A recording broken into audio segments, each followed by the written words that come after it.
Hi, this is Dr. Grigoriev. Today we are going to talk about vasectomy.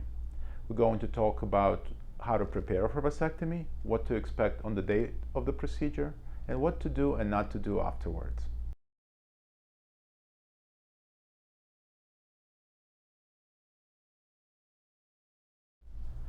Vasectomy is the most common form of surgical birth control. It is effective in 99.9% of the situations.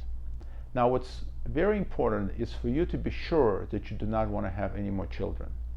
Although potentially one can have a vasectomy reversal, but that procedure is very risky and is not certain. So make sure you discuss it with your loved ones, discuss it with your partner, because after vasectomy is done, you should not be planning on having it reversed.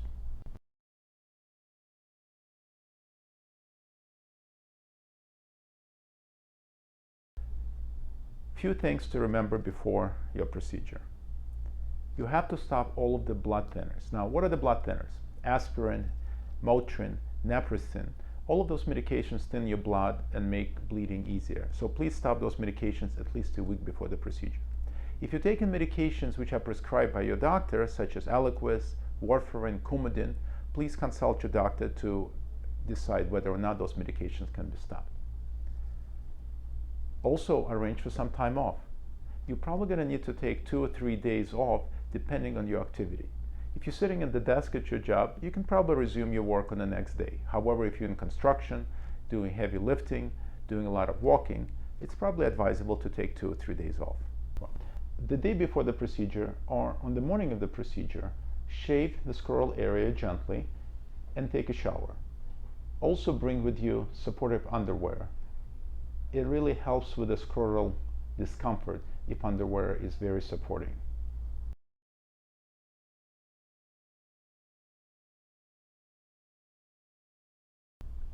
On the day of your procedure, the medical assistant will bring you to the room, will ask you to undress, and will make you comfortable. Urologist will then start the procedure by first numbing the skin with a numbing jelly, and then will use very small needle to administer anesthetic agent to the skin. The procedure itself takes only 7 to 15 minutes. You will feel some discomfort and you will feel some pulling and tugging, but the procedure for the most part should be painless. During vasectomy, the surgeon isolates vas deferens. Vas deferens is a little tube that brings sperm from the testicle to the prostate. There are 2 tubes in your body. However, most of the time the procedure is performed through one little hole in your scrotal area.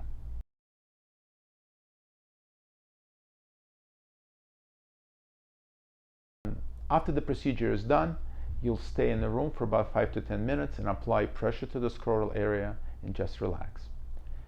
You can drive home or you can ask somebody to give you a ride. Pain after vasectomy is minimal, and we usually ask patients to take Tylenol for pain and usually do not prescribe any narcotics, as those are not needed. Plan not to do too much on the day of vasectomy. Go home, rest on the couch, put ice on your scrotum, and hold a little pressure on your testicles.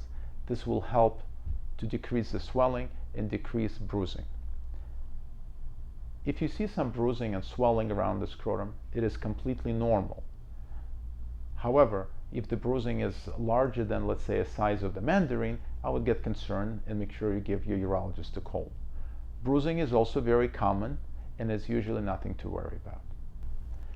As I mentioned, on the day of the vasectomy, it's best to just rest.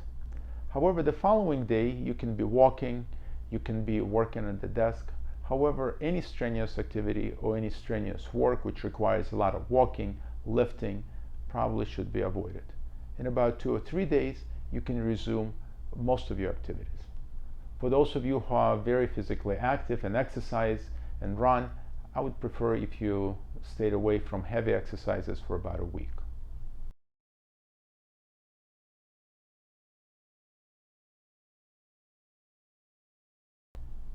It is okay to resume sexual activity in about 3 or 4 days. However, please remember that you're not sterile until you obtain 2 separate semen analyses. And it may take 6 to 8 weeks for you to become completely sterile. Our office will provide you with instructions on how to obtain semen analysis and will contact you when the results are available. But again, you are not sterile until you have 2 separate semen analyses.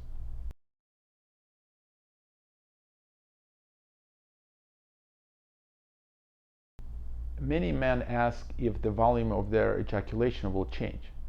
It will not. Sperm makes up only 1% of the total ejaculate. Your sex drive will not change either, and your erections will not change. If you have any questions before the procedure, make sure to call our office and we'll answer any of the questions that arise.